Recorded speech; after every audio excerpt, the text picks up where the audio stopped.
Donc, on doit faire donc la dernière partie de ce chapitre, et donc cette dernière partie s'appelle les fonctions trigonométriques.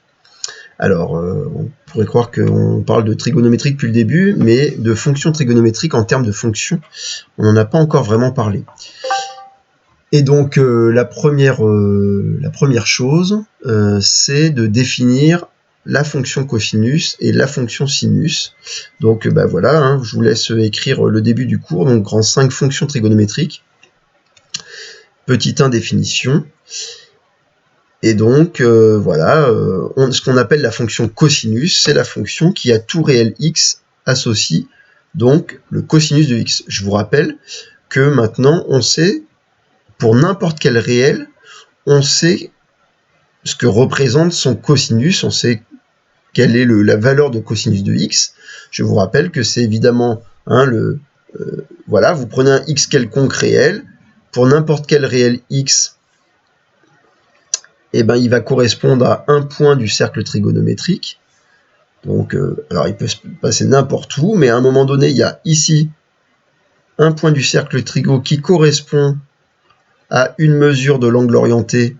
Voilà, donc ça peut être évidemment cette mesure-là, mais ça peut être un tour de plus, vers la gauche, vers la droite, etc. Autrement dit, en tout cas, petit x, il va être représenté par ce point du cercle trigonométrique. Et on sait que pour ce petit x-là, pour ce nombre-là, ce réel-là, il n'y a bien qu'un seul cosinus qui va être l'abscisse, et cosinus de x, il est là. Autrement dit, puisque pour chaque réel x, on peut associer qu'un seul cosinus de x, on peut donc définir ce qu'on appelle la fonction cosinus. De même, on peut définir la fonction sinus x, puisque à chaque valeur, à chaque réel x, il n'y a bien qu'un seul réel qui s'appelle son sinus, hein, qui va être l'ordonnée du point qui se trouve ici, donc ça c'est sinus de x. Bon, ça donc, on revient toujours à notre cercle trigonométrique pour visualiser les valeurs de cosinus x et sinus x, mais maintenant, on a défini donc des fonctions. Première remarque importante, puisque on a écrit à tout réel x, ça signifie que la fonction cosinus x et la fonction sinus x n'ont pas de valeur interdite. Autrement dit, la courbe représentative de ces fonctions, les courbes représentatives de ces fonctions pourront se tracer d'un seul morceau, elles ne seront pas en plusieurs morceaux. Ça, voilà, il n'y a pas de valeur interdite pour cette fonction. Bref, voilà pour la définition de nos deux fonctions, cosinus x, sinus x. Et donc, on va s'intéresser dans cette partie à étudier l'aspect fonctionnel du cosinus et du sinus, autrement dit, qu'elles ont de particulier ces fonctions cosinus x et sinus x par rapport à la fonction inverse, par rapport à la fonction x carré, par rapport aux fonctions qu'on connaissait déjà.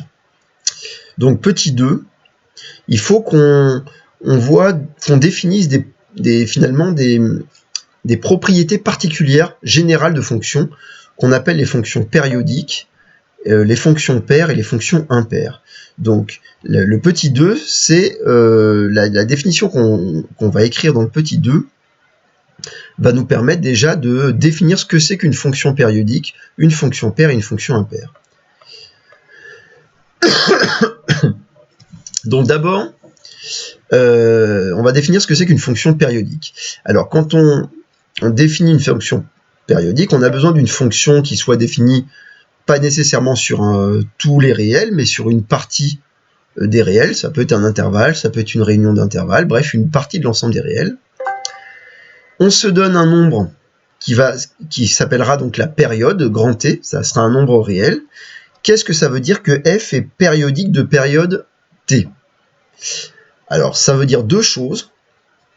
Première chose, il faut que, quel que soit x appartenant donc à l'ensemble grand D, qui est l'ensemble de définition de notre fonction, première chose, il faut que x plus t, c'est-à-dire le nombre x plus la période, soit aussi dans l'ensemble de définition. Et donc, ça veut dire que votre ensemble de définition de votre fonction, elle ne doit pas être n'importe comment, puisque finalement, on doit pouvoir se décaler du nombre t vers la droite, en fait, voilà, autant que l'on veut, et on doit toujours se retrouver dans D. Donc ça, c'est déjà la première idée, on en reparlera, mais en gros, il faut que votre ensemble de définitions puisse se décaler de gauche à droite de t réel et être toujours dans l'ensemble de définitions. Donc, par exemple, D, si on prenait D égale l'intervalle -2, 4, par exemple, ça, on ne peut pas avoir une fonction qui soit périodique et qui soit définie sur cet ensemble, puisque l'idée, c'est que, par exemple, si la fonction était période de période 3, ça veut dire que quand on rajoute -2 est dans l'ensemble, quand je rajoute 3, c'est dans l'ensemble, -2 plus 3, ça fait 1, c'est bien encore dans D, 1 plus 3, ça fait 4, c'est bien encore dans D, mais 4 plus 3, ça fait 7, c'est plus dans D. Donc, ça peut pas être un ensemble qui ressemble à cet intervalle-là pour avoir une fonction périodique. Bon, mais la propriété la plus importante, c'est l'idée que pour être périodique, il faut surtout que les images soient les mêmes lorsqu'on se décale de t. Autrement dit, il faut que, quel que soit x appartenant à d, il faut que quand on calcule l'image de x plus t par la fonction f, ce soit encore égal à f de x. C'est ça, en gros, être périodique de période t. Ça veut dire, en gros, que les images vont être les mêmes à chaque fois qu'on s'est décalé d'un réel t, qui serait donné, qui s'appellera donc la période. Ok ? Voilà. Donc, évidemment, les fonctions périodiques, les fonctions trigonométriques vont être périodiques, et vous devez déjà avoir une petite idée de quelle va être la période des fonctions trigonométriques qu'on va voir après. Bon, mais ça, c'est la définition générale. Donc, très important, vous allez voir que dans les exercices que vous avez à faire pour mercredi, il y aura une question, ce sera démontrer que la fonction, telle fonction, est périodique de période, peu importe. Qu'est-ce que vous aurez à faire ? Vous aurez à vérifier ces deux propriétés-là. Déjà que quand on choisit un nombre dans l'ensemble de définition, le nombre, n'importe quel nombre plus sa période est encore dans l'ensemble de définition. Et surtout, la propriété qui demande souvent un peu plus de travail, c'est celle-là, c'est-à-dire de démontrer que pour n'importe quel réel x de l'ensemble de définition, quand on calcule f de x plus t, il faut qu'on démontre que c'est bien toujours égal à f de x. Bien, ça c'est donc une fonction périodique de période t, et ce sera un des petits exercices possibles. On verra tout à l'heure. Alors ensuite, qu'est-ce que c'est qu'une fonction paire ? On est toujours dans la grande définition, on va définir fonction périodique, fonction paire et fonction impaire. Qu'est-ce que c'est qu'une fonction paire ? À quelles conditions une fonction est paire ? Alors déjà, il faut que pour tout x appartenant à D, il faut que son opposé, moins x, appartienne aussi à D. Donc déjà, il faut qu'il y ait une certaine symétrie de l'ensemble de définition. Puisqu'il faut que lorsqu'un nombre est dans l'ensemble de définition, son opposé soit encore dans l'ensemble de définition. Bien.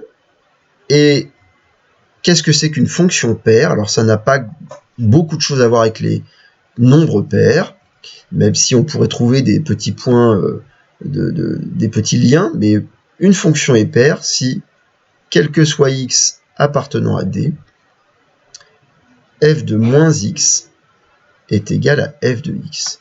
Autrement dit, ce qu'on appellera une fonction paire, c'est lorsque deux nombres opposés ont la même image. Vous voyez que x et moins x sont opposés, et les images vont être égales. Bon, ça, c'est ce qu'on appelle une fonction paire. Et enfin, une fonction impaire. Il nous faut aussi que l'ensemble de définition ait une certaine symétrie par rapport à 0, c'est-à-dire pour tout x appartenant à D, il faut aussi que son opposé moins x appartienne à D.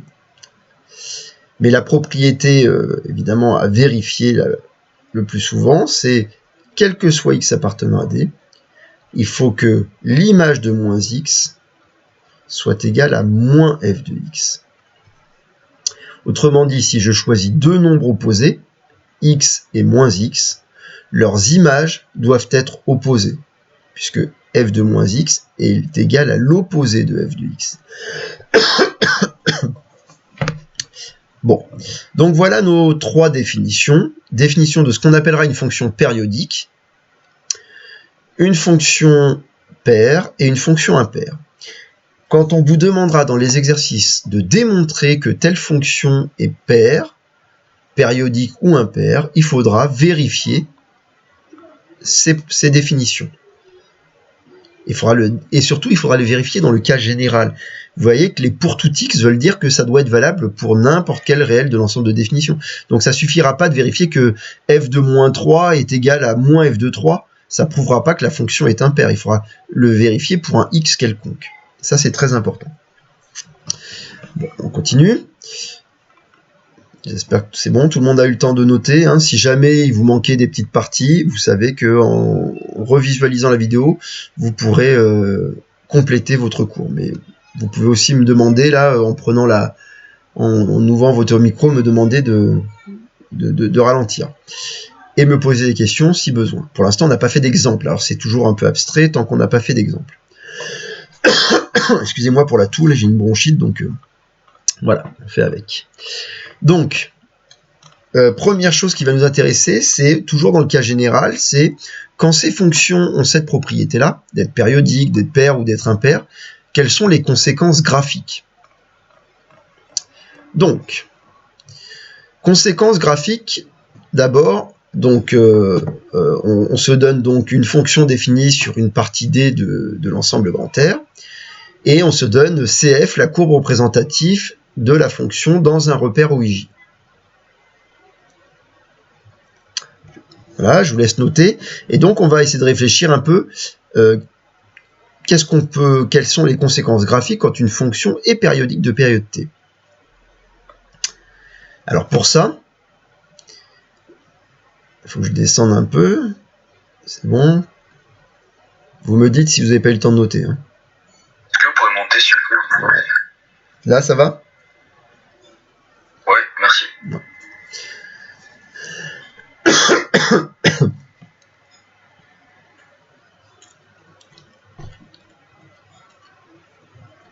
Donc, l'idée, c'est déjà de comprendre graphiquement, et pour le comprendre graphiquement, on va le voir sur un graphique, justement. Alors, je l'ai tracé un petit peu bas, je ne peux pas le remonter comme ça, donc je vais être obligé de descendre un peu, mais je remonterai après. Donc, regarde. Ici, là, j'ai un repère, et on va imaginer que ma fonction, elle est périodique, de période. Je vais prendre une période, je vais prendre t égale 3 dans mon exemple. D'accord? Période t. T égale 3. Donc, imaginons que je prends x égale 2, et que l'image de 2, ce soit égal à 1, que f de 2 soit égal à 1. Autrement dit, ça me donne ce point-là, hein, si f de 2 égale 1 par exemple, voilà le point de la courbe représentative de f. Oula, on va... 2 et... Hop, je le refais. Voilà, ça me donne donc ce point-là, f de 2 est égal à 1. Ok, puisque la fonction est périodique de période 3, obligatoirement, ben, quand je vais avancer de 3, c'est-à-dire f de 5, f de 2 plus 3, c'est-à-dire f de 5, ben, ça doit être encore égal à 1. Et donc f de 5, nécessairement, puisqu'il est égal à 1, ça me donne ce point-là de la courbe. Et donc là, on voit bien que, tiens, à chaque fois que je vais me décaler de 3, je vais obtenir encore... je vais obtenir encore un point ici sur la même horizontale de la courbe. Imaginons que f de 3 ce soit égal à 2. Donc on est d'accord que f de 3 égale 2. Ok, ça me donne ça. Mais si f de 3 est égal à 2, ça me donne ce point-là. Mais alors dans ce cas-là, f de 6, eh ben oui, il est aussi là.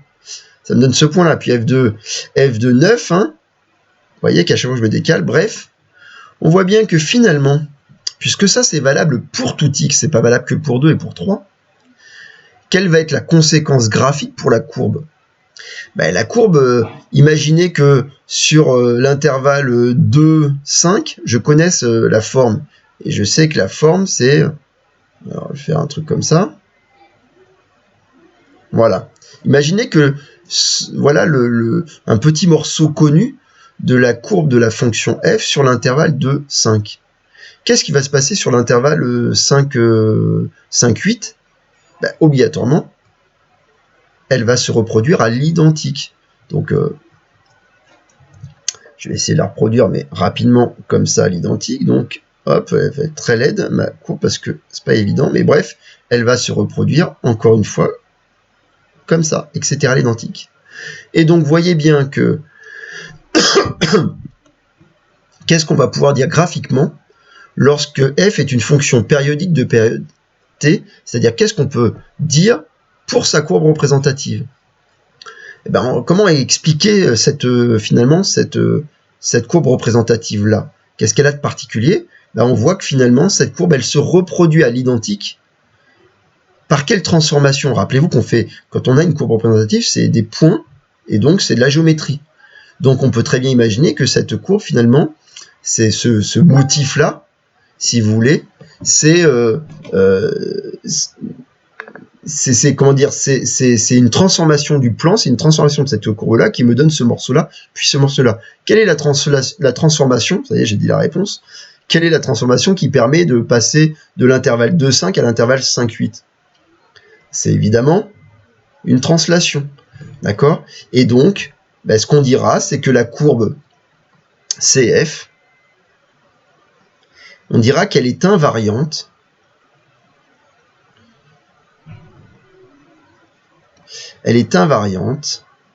par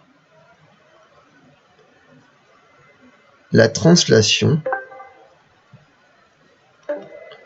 Alors, je vous rappelle qu'une translation, c'est donc défini par un vecteur. Et donc, il va falloir que j'indique quel est le vecteur de la translation. Alors, ce vecteur-là, si on regarde, c'est lui, ce vecteur. C'est celui qui permet de passer de là à là. Changer la couleur. Oui, quelqu'un veut pas. C'est un peu fort le bruit. Ah, alors je sais pas qui n'a pas coupé son micro ou qui veut prendre la parole. Le problème c'est que je peux pas voir le chat, je sais pas pourquoi. Si je pouvais le voir, ça me permettrait de voir les élèves qui veulent poser des questions et qui peuvent pas parler. Mais qu'ils le mettent sur le chat et moi je vous dis ce qu'il dit, je peux le voir. Ouais, mais ça m'énerve de pas pouvoir voir le chat, je comprends pas pourquoi je peux pas le voir, pourquoi je ne vois que ça. Et je vais essayer de passer en réduit.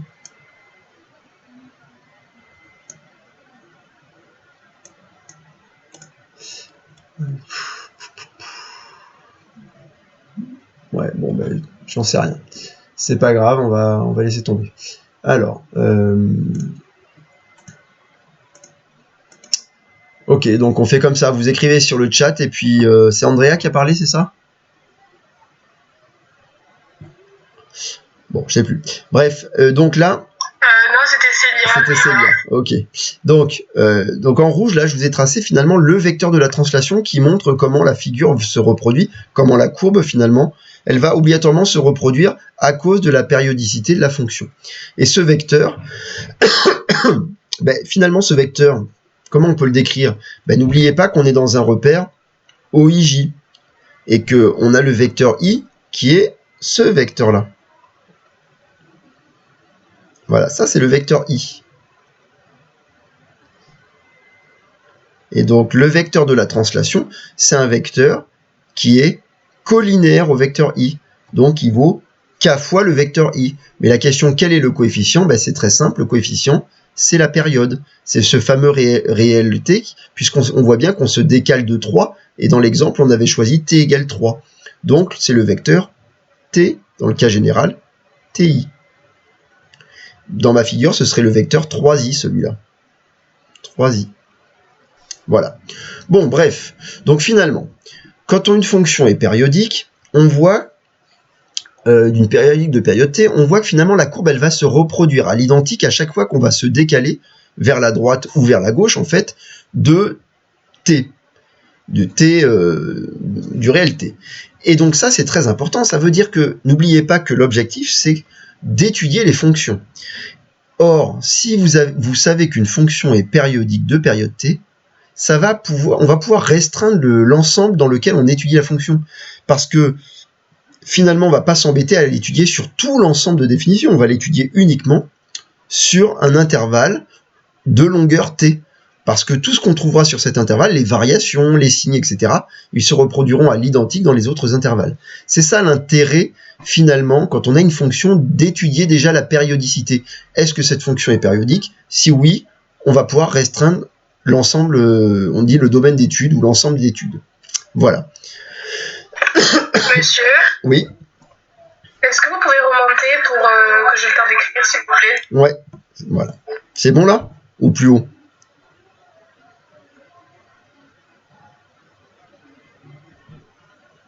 Non, c'est bon là. Ok.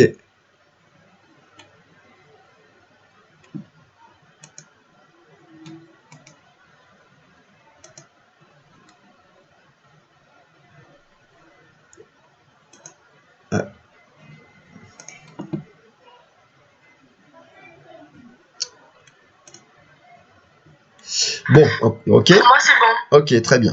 Donc, ça va. Alors, maintenant, on fait la même chose avec les fonctions paires. Donc, on a une fonction paire. Ah, bon, ma figure un peu plus basse, mais la question, c'est quelle est la conséquence graphique lorsque j'ai une fonction paire? Donc, réfléchissons. N'oubliez pas, quand on a une fonction paire, première chose, on sait que si un nombre est dans l'ensemble de définition, son opposé le sera aussi. Donc, évidemment, je vais prendre... par exemple, prenons, imaginons que f de 2 ce soit égal à 1, comme tout à l'heure. Donc encore une fois, ça nous donne ce point-là de la représentation graphique. C'est un point de la courbe.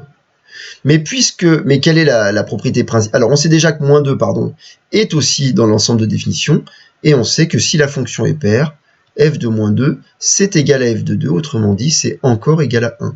Et donc ça va vous donner ce point-là de la courbe. Et vous voyez bien que si j'avais pris, j'en prends un deuxième, si j'avais pris que f de moins 1 est égal à moins 3, oups, f de moins 1 égale moins 3, f de moins 1 égale moins 3, ça nous donne ce point de la représentation graphique. Mais, puisque la fonction est paire, l'image de 1 est égal à l'image de moins 1, autrement dit, c'est moins 3 aussi. Autrement dit, ça nous donne ce point-là de la représentation graphique. Et donc, vous imaginez bien que, finalement, ce qu'on observe, c'est qu'il y a une symétrie par rapport à l'axe des ordonnées pour les fonctions paires. Et donc, imaginez que vous connaissiez la courbe représentative sur les positifs de la fonction. Par exemple, imaginez qu'on sache que la courbe, elle est cette forme-là. Voilà. Et bien, nécessairement, ouais, c'est pas pratique du tout, mais c'est pas grave, elle va avoir cette forme-là sur les négatifs. Et donc, la propriété, la conséquence graphique de si une fonction est paire, c'est évidemment que sa courbe admet l'axe des ordonnées comme axe de symétrie. D'accord? Donc on l'écrit. Alors CF admet l'axe des ordonnées comme axe de symétrie.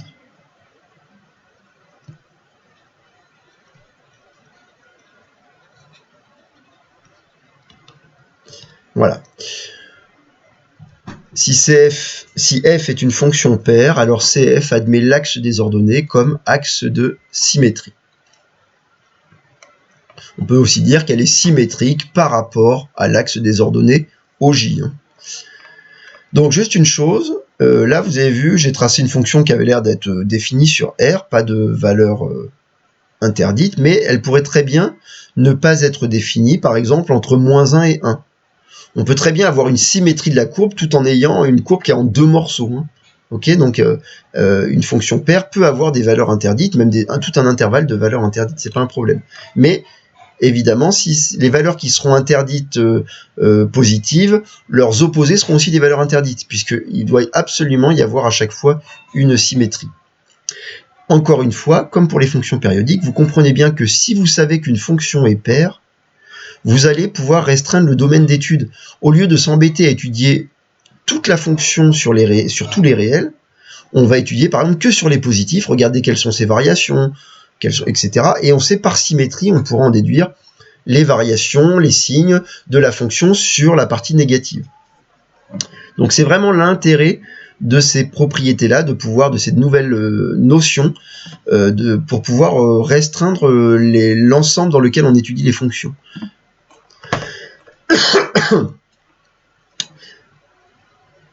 C'est bon pour tout le monde a eu le temps de noter.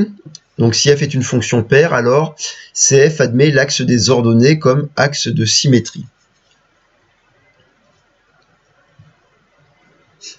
Bien. Voilà, c'est toujours bien de faire quand même la petite rapidement, même si vous le faites que rapidement, sinon vous le ferez avec la vidéo YouTube, mais au moins d'avoir un petit schéma qui illustre, hein, pour toujours visualiser. Bon, pour la fonction impaire, regardons, faisons la même chose. Donc, vous finissez par comprendre. Hein. Je prends une fonction, j'imagine que l'image de 2, c'est égal à 1. Donc, ça me donne l'image de 2 égale 1. J'obtiens donc ce point-là de la courbe représentative. Mais j'en déduis, puisque la fonction est impaire, que moins 2, évidemment, obligatoirement, est dans l'ensemble de définition. Et que son image... Alors cette fois, la fonction impaire, c'est-à-dire que son image, c'est l'opposé de f de 2. f de moins 2 égale moins f de 2. Ok, donc ici, c'est égal à moins 1. Donc ici, l'image de moins 2, ça est égal à moins 1, ça va vous donner ce point-là. Ok. Bon, ensuite, j'en fais un deuxième. Je change de couleur. Hop, par exemple. L'image de 3 est égale à moins 1. Ok, l'image de 3 est égale à moins 1, donc j'obtiens ce point-là. Et donc, f de moins 3, c'est l'opposé de f de 3. Et donc, c'est égal à l'opposé de moins 1, c'est égal à 1. Donc, l'image de moins 3 est égale à 1.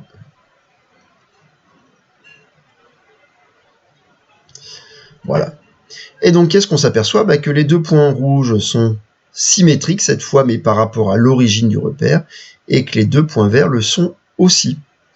Et donc, comme ça ne va pas être valable uniquement pour ces deux nombres, mais pour tous les réels qui sont dans l'ensemble de définition, obligatoirement, vous allez obtenir une courbe qui admet cette fois un centre de symétrie qui sera l'origine du repère. Donc, voilà, par exemple, je sais pas, on va faire...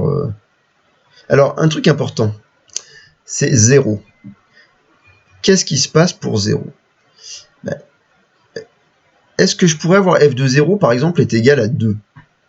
Si j'avais f de 0 égale 2,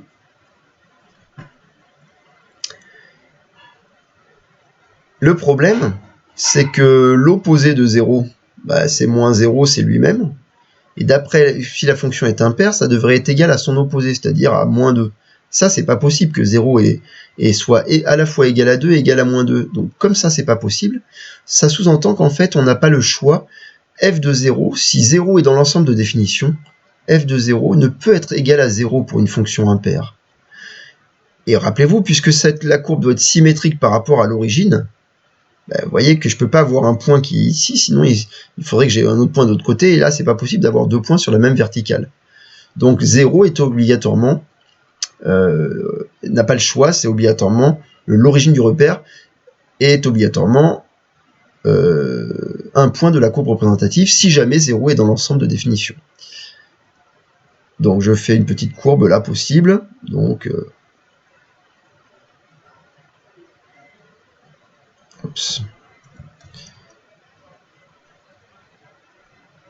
voilà, magnifique. Et donc évidemment par symétrie, ça fait quelque chose comme ça. Vous voyez que mon côté tremblotant, j'arrive à le faire des deux côtés, c'est parfait. Et donc là, voilà, vous avez une courbe qui pourrait illustrer donc la courbe d'une fonction impaire. Donc on termine notre petite définition. Donc si f est une fonction impaire, alors cf admet l'origine du repère comme centre de symétrie.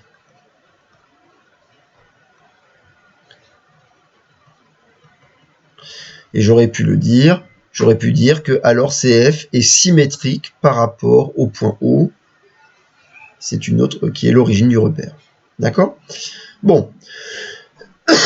On en a terminé pour la partie générale. C'est-à-dire, on a défini ce que c'était qu'une fonction périodique, une fonction paire, une fonction impaire, et on a vu les conséquences graphiques. On comprend bien que quand on aura une nouvelle fonction, quand on nous demandera d'étudier une nouvelle fonction, maintenant, ce sera intéressant de se poser la question, est-ce que cette fonction est périodique, paire ou impaire? Parce que si c'est le cas, on pourra restreindre l'ensemble d'études. Limiter l'ensemble d'études à seulement une partie de l'ensemble, ce qui évidemment, qui va permettre de faire moins de travail souvent. D'accord? C'est ça l'objectif. Bien, alors on est dans le chapitre fonctions trigonométriques. Pourquoi? Parce que, évidemment, maintenant qu'on a défini ces nouvelles notions, on va pouvoir se poser la question des propriétés des fonctions cosinus et sinus. Et la première propriété, c'est évidemment que les fonctions cosinus et sinus, elles sont périodiques. J'ai oublié un petit test là d'ailleurs, que je vais essayer de rajouter là si je peux. Elles sont périodiques de période. Ouais, bon, c'est pas grave, hein, je peux pas vraiment le rajouter, vous le faites. Elles sont périodiques de période 2π, ces deux fonctions-là. Pourquoi? Regardez. D'abord, je l'ai pas précisé, mais elles sont définies sur R, donc R, c'est parfait, il n'y a pas de problème de quand un nombre est dans R, quand X appartient à R, X plus 2π appartient à R aussi. Ok, donc la première propriété, évidemment, la première condition est évidemment vérifiée. Et ensuite, cosinus de X plus 2π, on sait que c'est égal à cosinus X, sinus de X plus 2π égale à sinus X, évidemment, puisque, rappelez-vous que quand on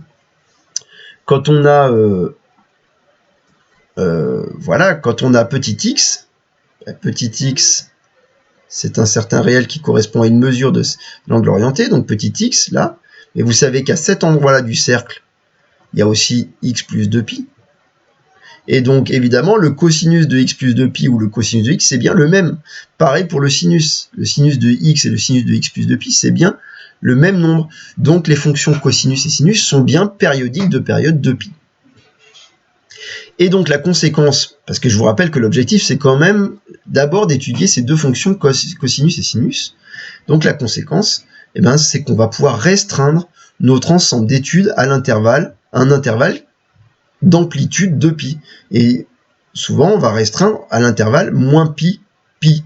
D'accord? J'ai pas besoin d'étudier les fonctions en dehors de cet intervalle, parce que tout ce que je vais trouver dans cet intervalle va se reproduire à l'identique pour la courbe représentative et donc pour les fonctions dans les autres intervalles. J'espère que vous avez bien compris pourquoi la périodicité nous permet finalement de dire ok, on n'a plus qu'à étudier par exemple les variations de la fonction cosinus dans cet intervalle. On va le faire juste après.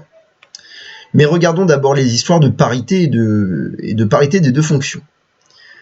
La fonction cosinus x, et en fait on l'a déjà vu, c'est une fonction qui est paire. Et oui, regardez, là vous aviez petit x, mais vous savez que moins x, c'est lui. Donc là s'il y a petit x, là il y a moins x, et vous voyez que les cosinus, ils sont égaux. Cos de moins x, c'est la même chose que cosinus x, et ça c'est exactement la propriété des fonctions paires. Et les sinus, là on a sinus x. Ah, mais sinus de moins x, rappelez-vous que ça se lit ici, c'est l'ordonnée du point. Voilà. Donc sinus de moins x, il est ici. Et donc qu'est-ce qu'on aperçoit? Que sinus de moins x, c'est pas égal à sinus x, mais vous saviez que c'est moins sinus x. Donc la fonction sinus est une fonction impair. Ok, donc la fonction cosinus est paire, la fonction sinus est impaire. Elles n'ont pas de problème d'ensemble de définition, c'est pour ça qu'on s'intéresse qu'à vérifier ces deux propriétés. Et donc, puisqu'elles ont toutes les deux une propriété, cos pair et sinus impair, on va encore pouvoir restreindre un peu plus l'ensemble d'études. Je vous rappelle qu'on l'avait restreint à l'intervalle moins pi, juste avant, grâce à la périodicité. Mais maintenant, on peut restreindre, on peut encore découper l'intervalle en deux, on peut ne regarder que sur la partie positive, donc entre 0 et pi.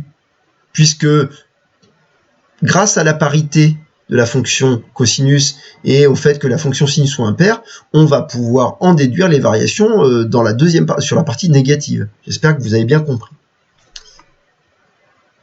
Ok, donc voilà, on a tout en main maintenant pour enfin étudier faire les tableaux de variation des fonctions cosinus et sinus. Est-ce que vous avez le temps de copier? C'est bon pour tout le monde? Monsieur, est-ce que vous pouvez remettre cercle?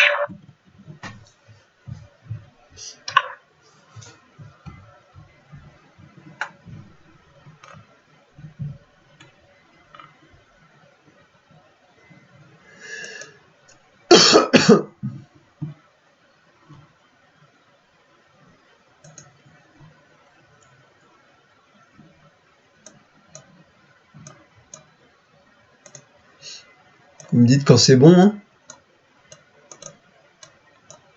Je suis en train d'essayer de me battre avec...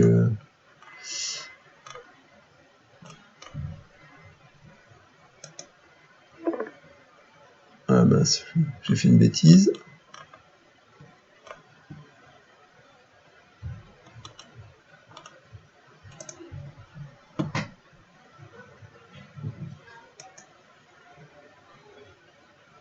Vous êtes toujours là, parce que j'ai fait une manip, mais... Oui. C'est bon, ok. On voit plus votre direct. Ok, alors... Pardon, c'est ma faute. Mais j'ai retrouvé le chat, donc c'est déjà ça.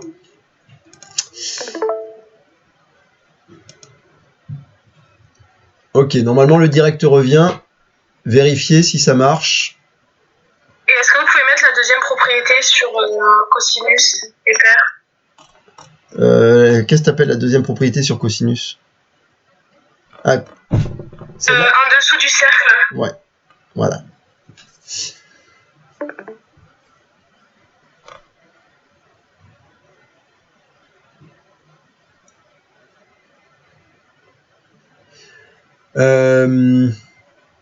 Ça va, Jacqueline? Maintenant que je retrouve le chat, je vois que tu étais perdu. Au pire, il faudra regarder la vidéo pour si tu as raté le début.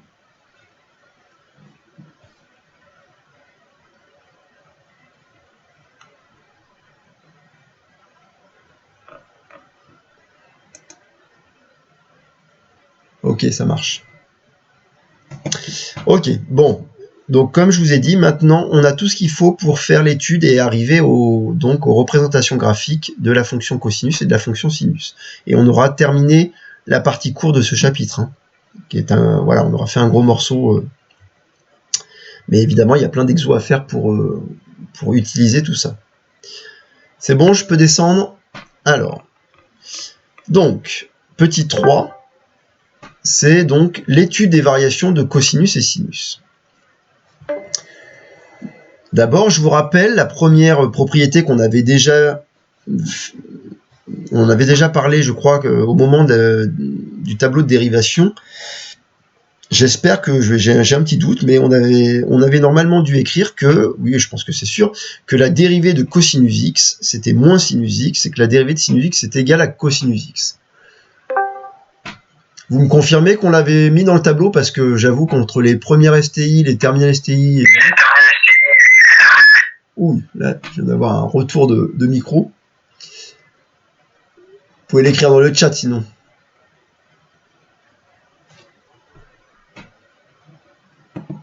Ouais, donc tout le monde est OK, que là, c'est bon?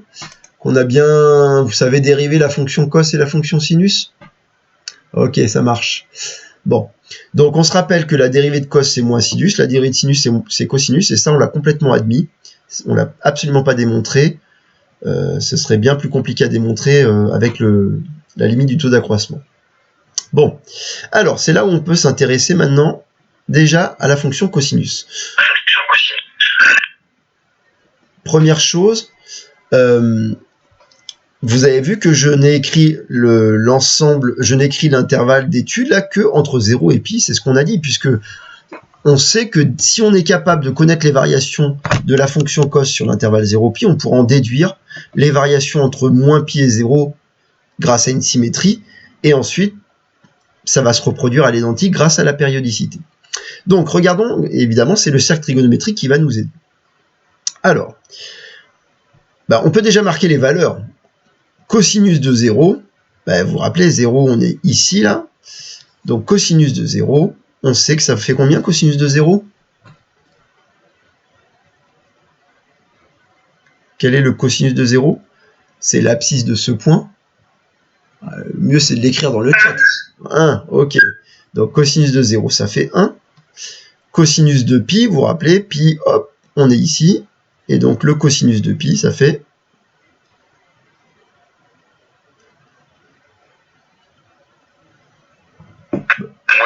Merci, moins 1. Ok. Bien. Bon, on veut s'intéresser aux variations. Regardons ce qui se passe pour le cosinus. Donc, le cosinus, on part de 1, ici.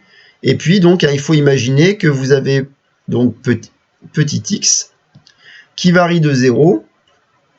Et puis, il va parcourir, évidemment, l'intervalle 0 pi. Il va passer par pi sur 2 en haut. Bon.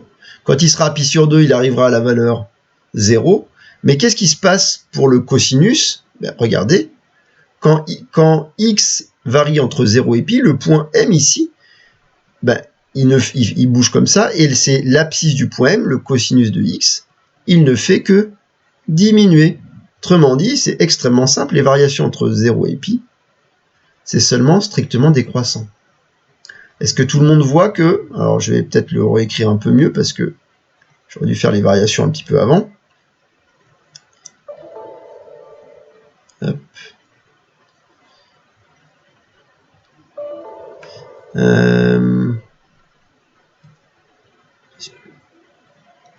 J'ai réussi à planter mon fichier. Ah, ça c'est pas de chance. Bon, je vais le relancer en espérant que...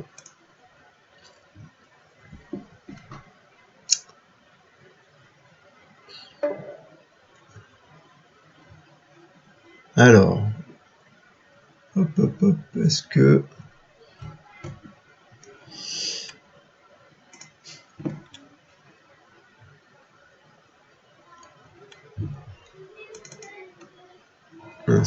C'est pas le bon.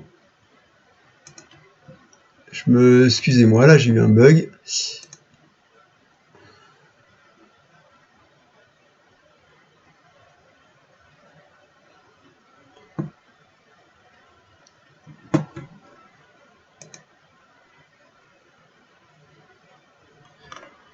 Ok, il nous a retrouvé.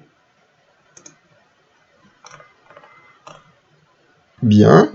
Alors, c'est bon, excusez-moi, je reprends. Donc, ici, on avait trouvé que ça faisait 1. Et donc, la fonction, elle est strictement décroissante sur 0 pi. La fonction cos. Bon, ça ne nous donne pas la forme de la courbe, mais au moins, ça nous donne les variations. Bien, regardons ce qui se passe. Alors, oui. Donc, je vais un peu vite, là, mais qu'est-ce qui va se passer entre moins pi et 0? Puisque la fonction est paire, il va y avoir évidemment une symétrie. Et une symétrie, on comprend bien que si la fonction elle est décroissante entre l'intervalle 0 pi, entre moins pi et 0, elle ne peut être que croissante, parce que vous devez avoir une symétrie. Donc j'ai un truc qui est décroissant par là, qui part de 1, qui arrive à moins 1 pour les images, quand je varie entre 0 et pi. Donc j'ai un truc qui est décroissant, ça fait un truc sûrement comme ça, là, même si je fais exprès de le faire faux. Et donc, voyez bien que cette décroissance-là, par symétrie par rapport à l'axe des ordonnées, ça ne peut être, évidemment, que croissant sur l'intervalle moins pi 0. Ok. Et puis après, une fois qu'on a compris ça et qu'on sait que il va y avoir la courbe va être invariante par translation de période, enfin de translation de vecteur 2pi i, voilà la courbe qu'on va évidemment obtenir pour la fonction cos. Donc regardez cette courbe-là, vous pourrez la tracer sur votre calculatrice hein, en tapant cosinus x, vérifiez qu'elle soit bien en radian par contre pour que ça marche. Donc ici, là vous avez le 1, le fameux 1, et ici vous avez le fameux moins 1 qui est là. Vous voyez que la fonction elle est bien strictement décroissante sur l'intervalle 0pi. Par symétrie, elle va être strictement croissante entre moins pi et 0. Et ensuite, eh ben, cette forme-là, elle va se reproduire à l'identique par translation. Je ne l'avais pas mis, mais on l'avait dit tout à l'heure qu'en pi sur 2, cosinus de pi sur 2, ça fait 0, donc ça passe évidemment, ça coupe l'axe d'abscisse en pi sur 2. Ok, n'hésitez pas à la tracer sur votre calculatrice pour bien vérifier. Bon, donc voilà à quoi ressemble la courbe. Alors la seule chose qu'on n'a pas vraiment démontré, on est un peu limité en première pour le démontrer, c'est la forme de la courbe. Alors si vous regardez la forme de la courbe, ok, elle est décroissante, mais elle est décroissante. Ici, elle a quand même des courbures particulières. Alors, cette courbe, elle est bien régulière parce qu'elle est dérivable partout. Vous vous rappelez que la dérivabilité, c'est en lien avec un peu la régularité de la courbe. Mais alors, comment savoir qu'elle a cette forme de décroissance-là? Bah, il faudrait utiliser ce qu'on appelle la dérivée seconde, la dérivée de la dérivée, pour être capable de trouver cette courbe. Donc ça, c'est pas notre programme de cette année. Ok. Voilà, vous pourrez regarder votre calculatrice pour la tracer. On passe à la fonction sinus.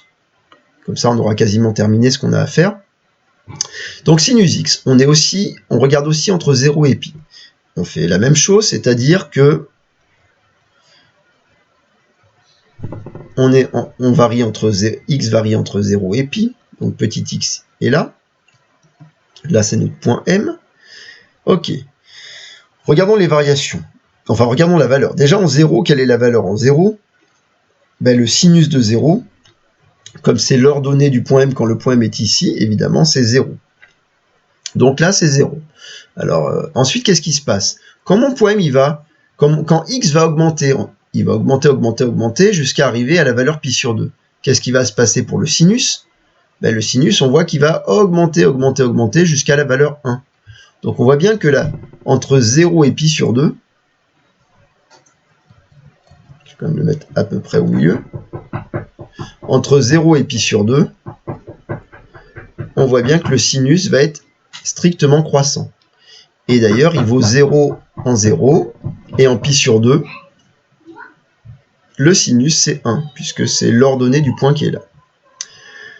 Puis, lorsque x continue à augmenter entre pi sur 2 et pi, cette fois, ben, le point M se trouve ici, donc son ordonnée diminue, et donc la fonction va être décroissante pour arriver à la valeur 0.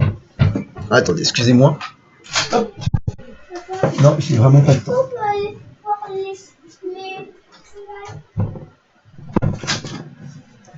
Voilà, désolé. Petite interruption. Et donc, on arrive à cette finalement à ces variations-là, la fonction sinus. Vous voyez que c'est pas les mêmes que cosinus de tout à l'heure, hein, qui était strictement décroissante sur 0pi. Cette fois, la fonction sinus est croissante puis décroissante. Donc, on est bien d'accord qu'une fois qu'on a ces variations, hein, mais c'est presque plus important de comprendre que c'est la lecture du cercle trigonométrique qui vous les donne, ces variations. C'est pas de la démonstration algébrique. Hein, on aurait pu en fait on avait deux choix. Là, j'ai fait le choix de regarder finalement directement les variations, ce qui se passait graphiquement sur les variations. C'est vrai qu'on avait un autre choix que j'ai pas pris là, mais j'aurais pu. Regardez la propriété, je vous ai donné la dérivée de cosinus et de sinus. Et donc, on aurait très bien pu regarder le signe de la dérivée de chacune des fonctions pour en déduire les variations. Ça aurait été aussi intéressant de faire comme ça, mais pourquoi pas le faire maintenant, c'est-à-dire de vérifier que c'est bien en cohérence. Alors, regardons le cosinus. La dérivée de cos, c'est moins sinus. Quand on est entre 0 et pi, entre 0 et pi, le sinus, c'est l'ordonnée, c'est positif. Donc, moins sinus, c'est négatif. Et donc, vous voyez bien que ça veut dire que la dérivée de cosinus x, c'est bien négatif entre 0 et pi, ce qui justifie bien la décroissance de la fonction cos. Pareil pour le cosinus, la dérivée de sinus, c'est cosinus. Or, entre 0 et pi sur 2, le cosinus est positif. Donc la dérivée de sinus entre 0 et pi sur 2 est positif. Ce qui nous donne bien qu'entre 0 et pi sur 2, la fonction sinus va être croissante puisque sa dérivée est positive. Et puis entre pi sur 2 et pi, le cosinus est négatif, ce qui montre bien que la dérivée de sinus est négative, autrement dit, la fonction est strictement décroissante. Voilà. Et donc voilà les variations, ce qui nous permet d'obtenir cette courbe-là pour la fonction sinus. Alors regardez, on vérifie qu'on obtient bien ce qu'on voulait. Entre 0 et pi sur 2, la fonction est strictement croissante. Entre pi sur 2 et pi, la fonction est strictement décroissante. Et donc cette partie-là, entre 0 et pi, c'est en fait ce qu'on avait au niveau de nos variations. Croissante de 0 à 1, décroissante de nouveau entre 1 et 0. Bien, ça je parlais des images. La fonction étant impaire, par symétrie par rapport à l'origine, on va obtenir la partie basse ici. Vous voyez, ça c'est le fait qu'on sache déjà que la fonction est impaire. Et d'ailleurs, attention, regardez bien, parce que ça c'est des choses que vous aurez à faire en exercice. Si on devait, donc vous avez les variations entre 0 et pi. Vous savez que votre fonction sinus, vous avez démontré qu'elle était croissante, décroissante. Et là, c'était en pi sur 2. C'est OK.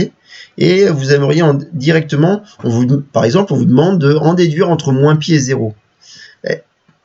Là, elle est croissante.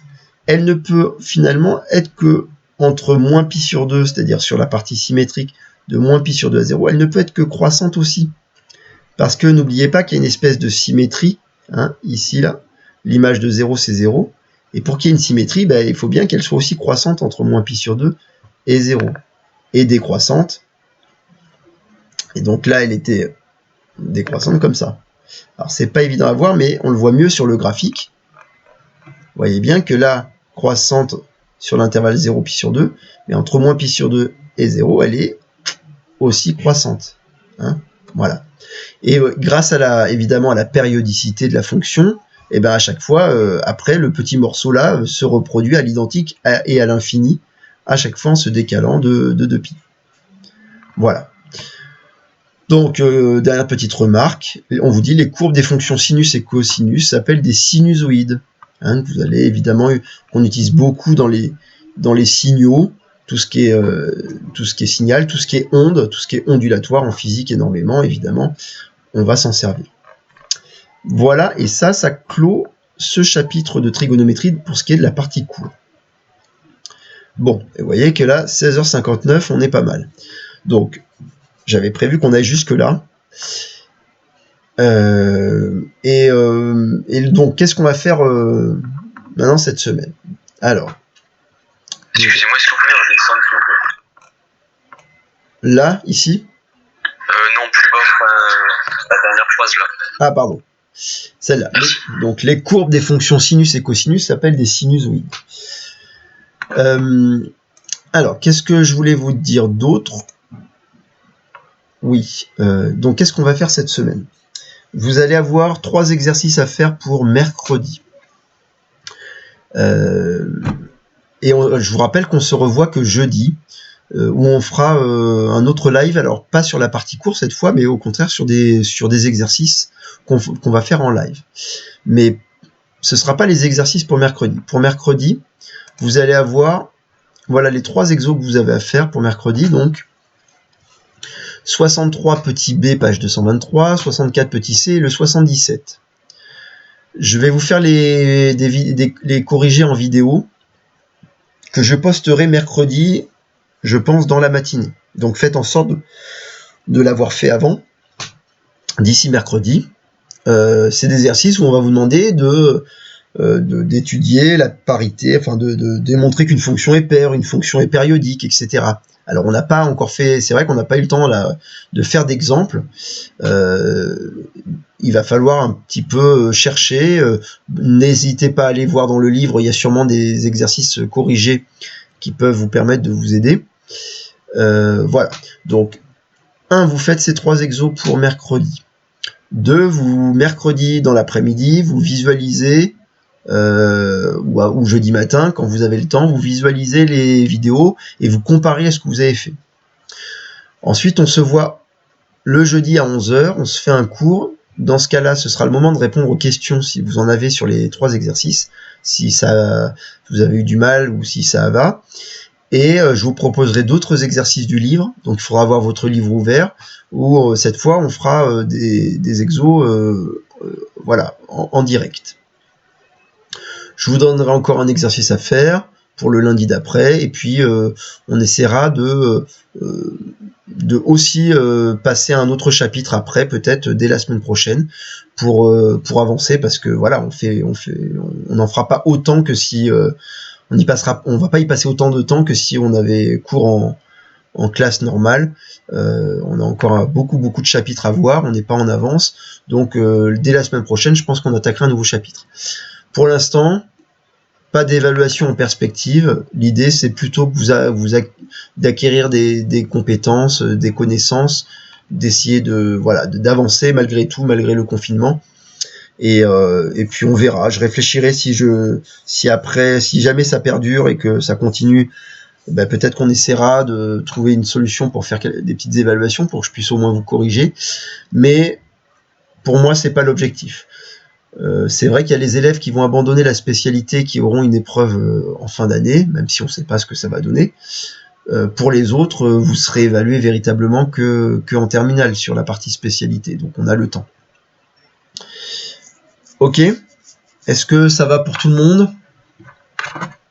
Est-ce qu'il y a des questions?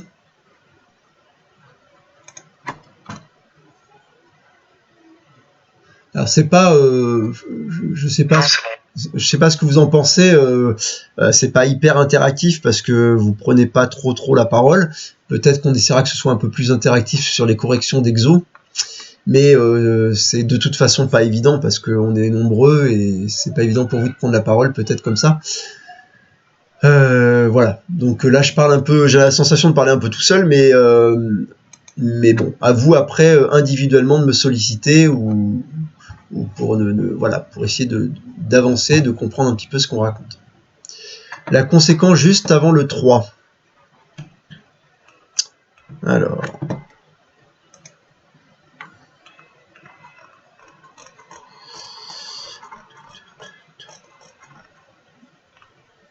Donc c'était ça la propriété.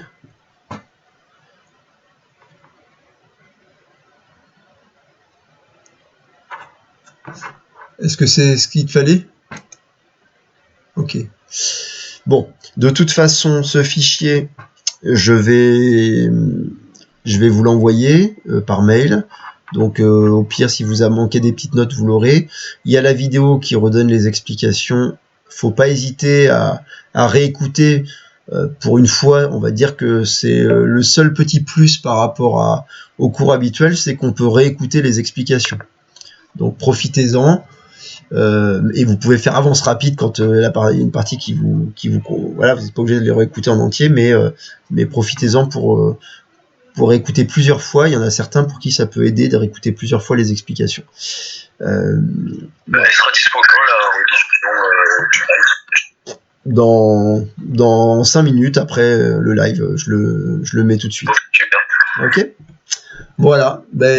Si vous avez plus de questions, on se dit tout le monde a bien noté le travail à faire. Voilà. Et on se dit à jeudi. Bon travail et puis bon courage. Au revoir à tout le monde. Merci, au revoir. Merci, au revoir. Au revoir. Au revoir.